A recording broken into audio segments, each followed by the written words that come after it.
Yeah. So thank you, Robin. What you said something that leads me to my next question. You said the essence of what is the essence of curating. So tell us about it. What is the essence of curating, and what is curating to begin with? What is it? I mean, and how do you get um, Ghanaians, young and old, to be interested in these things? I know curating is the process that leads to something, and also help us tell our story in a way that makes sense. That's my basic understanding of it. And telling our story is very, very important. But before you can tell your story, you need to know the basics of telling a story. And I think that's pretty much what you are doing. So tell us about it, the essence of it, and how do we get more young people, you know, older generations to be involved with curating and the art space and all that stuff. Yeah, I love that you connected curating to storytelling, Okay. telling your story. There are a couple angles through which I tend to look at curating. Mm-hmm. I think curating can get a bad rep Okay. as, contemporary curating can be traced back to colonial cabinets of curiosity and the transatlantic slave trade. Okay. So, like before we had the contemporary and modern museums that we had today, um, the European powers, royals, and nobility and elites were collecting these curiosities from all Mm. over the world that they were keeping in these cabinets to show their wealth and intellect and power. And that trade was happening as part of this bigger, transatlantic slave Mm-hmm. trade. Yeah. So the history of curating, in a way, cannot be disentangled from Mm-hmm. vast exploitation and violence. Okay. And so those cabinets of curiosity led to the Royal Museum, led to the National Museum, Mm-hmm. led to the Modern Museum, and now the Contemporary Museum, Gallery, and Art House that we have today. But for me, I did not feel comfortable or at peace resting in this Mm-hmm. place or this position. I was a person who just loved art and community, Mm-hmm. and found myself in this curatorial position because of a need amongst my friends and communities to have more curators. Mm-hmm. And yet the position I landed myself in was tied to this awful violent history, and I was Okay. like, there needs to be more than this for me. I want to connect it to other histories. Mm-hmm. I want to see how else we could do it. I want to see what else is out there. And that also led me to find what's more authentically within me. Yeah.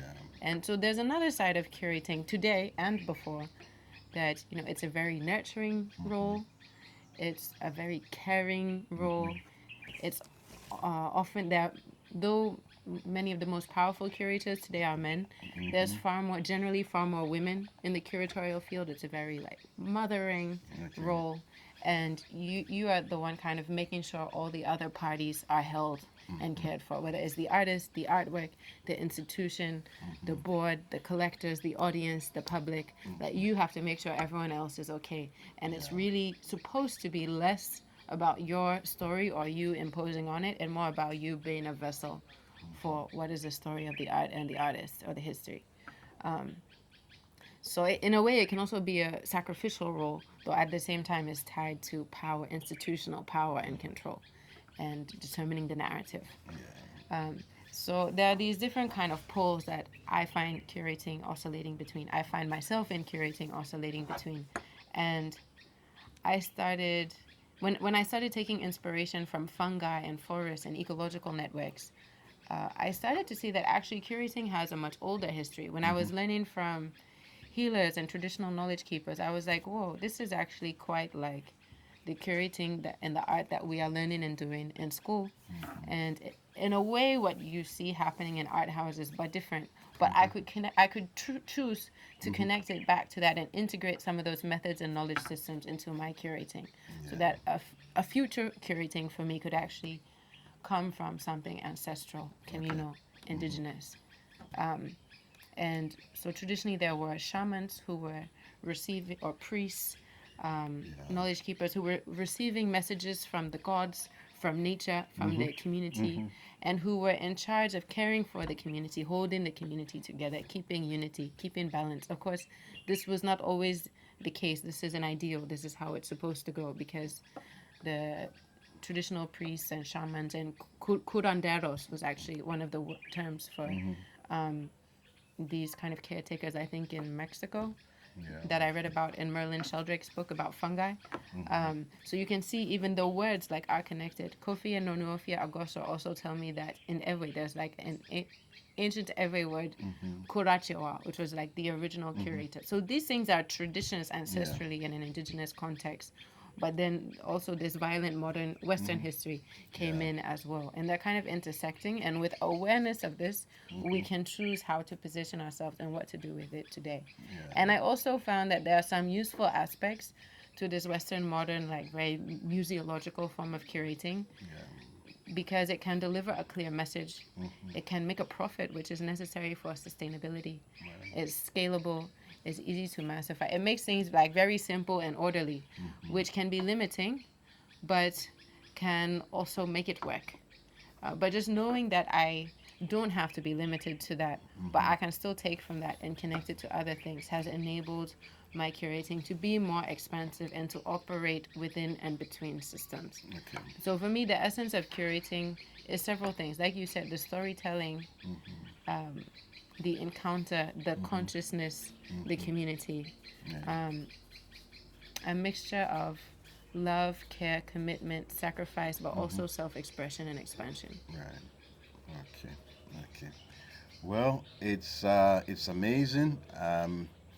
And we've looked at the history, your growth, and the journey, and all that stuff.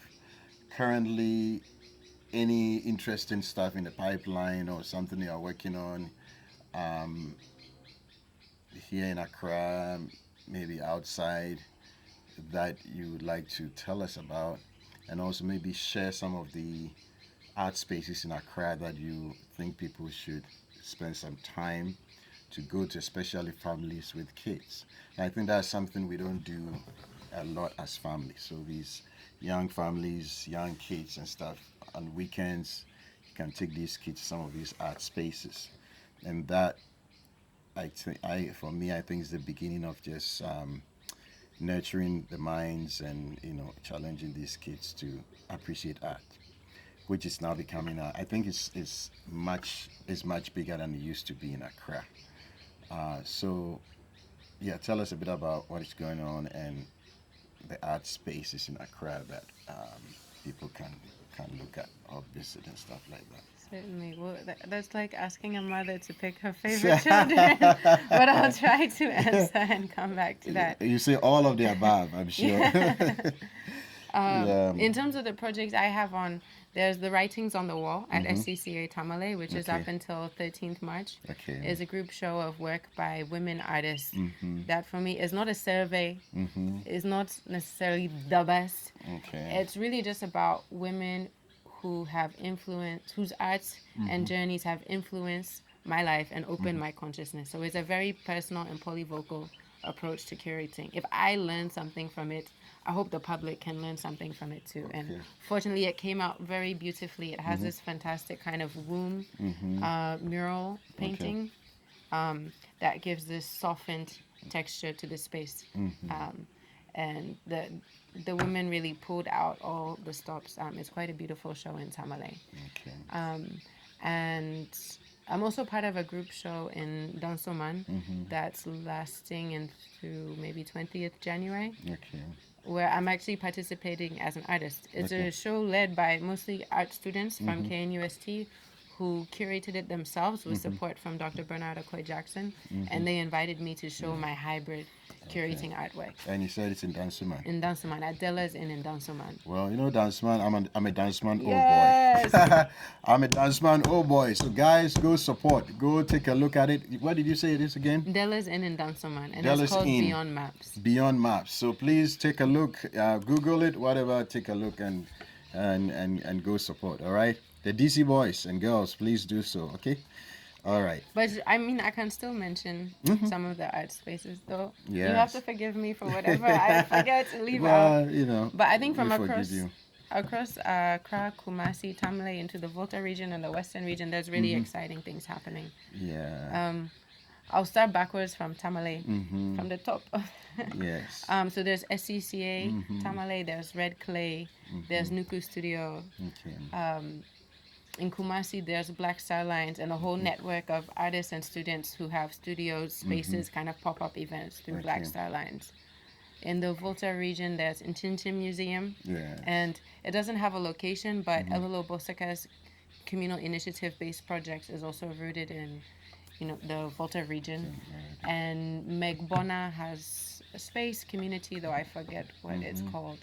And in Accra, I mean, there's so many wonderful usual suspects. Mm-hmm. There's Nubuke Foundation, Mm-hmm. FCA Ghana, Gallery 1957, Mm-hmm. Decan, Dot Atelier, World Phase. Mm-hmm. Compound House Gallery has nomadic pop-up projects. Mm-hmm. Um, Lafa Gallery.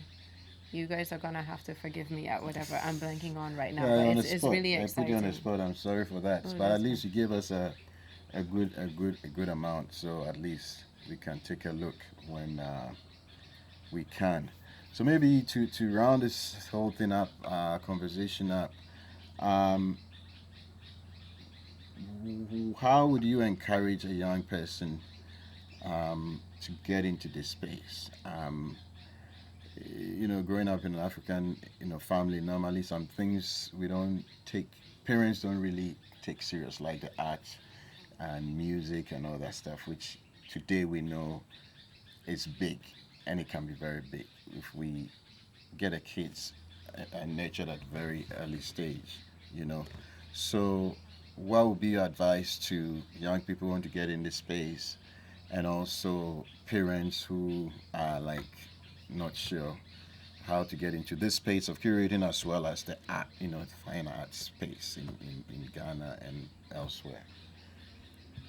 Oh, a couple other spaces just popped into my Mm-hmm. head. There's Okay. also Citizens Projects and the Okay. National Museum and the Science Okay. Museum and Mm-hmm. Limbo, which also recently opened a Mm-hmm. new space. Okay. Um, I mean, I was very lucky to have incredibly supportive parents Mm-hmm. who also loved art and had also entrepreneurial experience in their own journey and family. So they were Mm-hmm. very open minded to me taking an unconventional path, and they continue to love being part of it. Mm-hmm. Um, but in terms of how to enter the spaces, again, love and curiosity. I mean, Mm-hmm. I was able to meet and make friends with so many incredible artists just from reaching out to them and being like, I love what you're doing. Can you Mm-hmm. share more about Yeah. it with me? And artists, we need an audience. We do it to share it. We need Mm-hmm. people to connect with what we are doing. So if you open yourself to be in one of those points of connection, artists can be incredibly Mm-hmm. open and generous. Yeah. Um, and my journey has been quite intuitive, that just kind of developing a critical mass of community and Mm-hmm. awareness led to Yeah. its own projects. But that honestly is hard in a society that needs you to have a plan and sustainability. Mm-hmm. Is not a traditional path. You're constantly wrestling with the unknown. And I do acknowledge that it's quite a luxury and Mm-hmm. privilege to be able to open yourself to that unknown without having a business plan or Yeah. business model.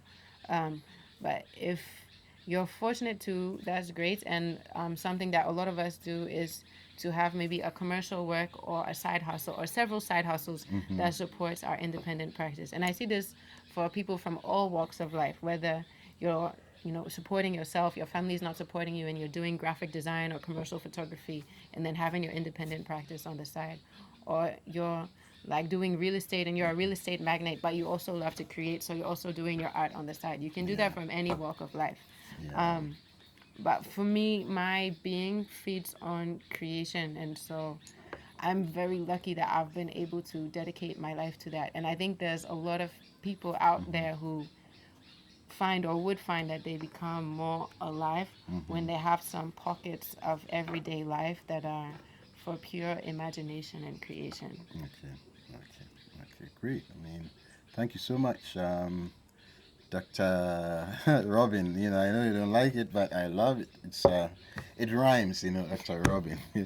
Yeah. Thank you so much for sharing, such information with us. It's very important, and um, we should get more people in there, more young people in that space to get the stories out and help um, design things, that makes the story interesting and appealing to generations. So once again, thank you for coming. It's been great having you here. It's been amazing. Um, and those of you guys who have seen this fish in the water uh, swimming for like over 1 hour. And if you know the space enough, you know the fairy tale rock. Robin swam from base camp all the way to the end of Fairy Tale Rock. And it was like, what, over 1 hour. I think we did maybe an hour, 30 minutes of swimming. And she was going against the current. So she doesn't do just curating, she's also a fish. She swims very well. So maybe we will start a swimming classes over here, swimming school over here on Lake Volta. But thank you so much, Robin. I think we'll do it again. Maybe the next time you are here, you update us on what you are doing and new heights and stuff like that. Thank you, Miles. And like I Okay. told you, I think you are doing the work of curating like a healer.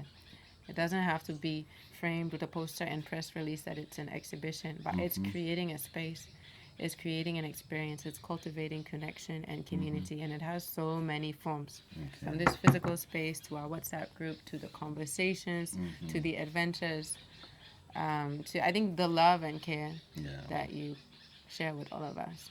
Thank you so much. It's just one of those things, like you said, you do it and it's just labor of love kind of stuff. You do it for it's like fresh air.